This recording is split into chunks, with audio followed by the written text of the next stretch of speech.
Redshift proxies will greatly reduce render times and help you manage large scene files with many assets. Placing Redshift proxy files in your scenes prevents geometry from being loaded until it's needed at render time. The first step to exporting your Redshift proxy file is to select the objects that you would like to export as a proxy file. I'm going to select this null object here, right click, drop down to select children. That'll select all the objects under my null. Then I'm going to go up to File, Export,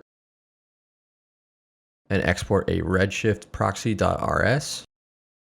That's going to bring up this small Redshift Proxy export window here.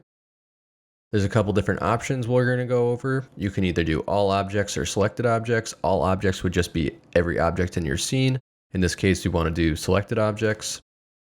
You can check on or off whether you want to export lights in your proxy file.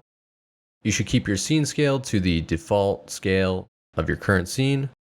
I just want my proxy to go to world origin. You can also check off add proxy to scene, which will immediately add this proxy file back into your scene once you've exported it. Here you can change the prefix for your proxy file. I'm just going to add VO2 here since I did this once before and screwed up. And then down below, we have some animation options. In this case, there's no animation, so I'm just going to go with current frame. But say you had an animation here, you could use one of these other options to make sure that your animation gets exported in the proxy file. Now I'm just going to hit OK.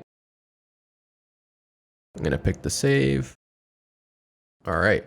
And now what that did is it created a Redshift proxy object in my object manager and immediately linked up the proxy file that I exported. I'm just going to drag this out. So now, as you can see, we have the original objects from before and now our proxy object.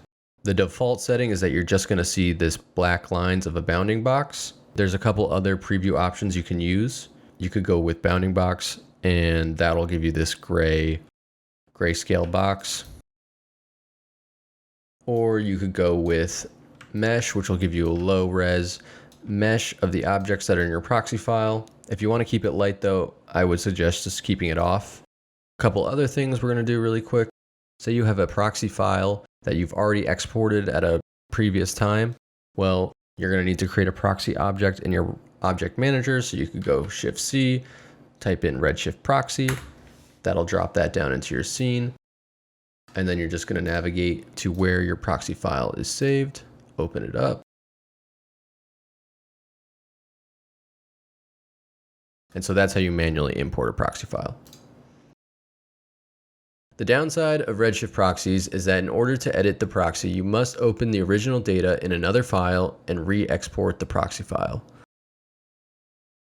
Proxies support animated and deforming meshes, hair, strands, instances, volume containers, lights, and any materials or shaders applied to these objects. Redshift proxies provide the option to use either the materials embedded in the Redshift proxy file or to replace those materials with materials from the scene where the proxy is placed. When exporting a set of objects as a Redshift proxy file, only the vertex attributes used by the currently assigned shaders are included in the exported data. In order for Redshift proxies to render with motion blur, you must make sure that the motion blur is enabled in your render settings at the time of export. Motion blur can be disabled on proxies after export, but individual motion blur settings like frame duration cannot be changed after the fact. You must re-export your proxy if you wish to change its motion blur settings. And that was a short overview of Redshift proxy files. I hope that was informative. If you're looking for more details, you can always go and reference the Redshift documentation. If you found this helpful, please throw me a like, and I'll see you in the next tutorial.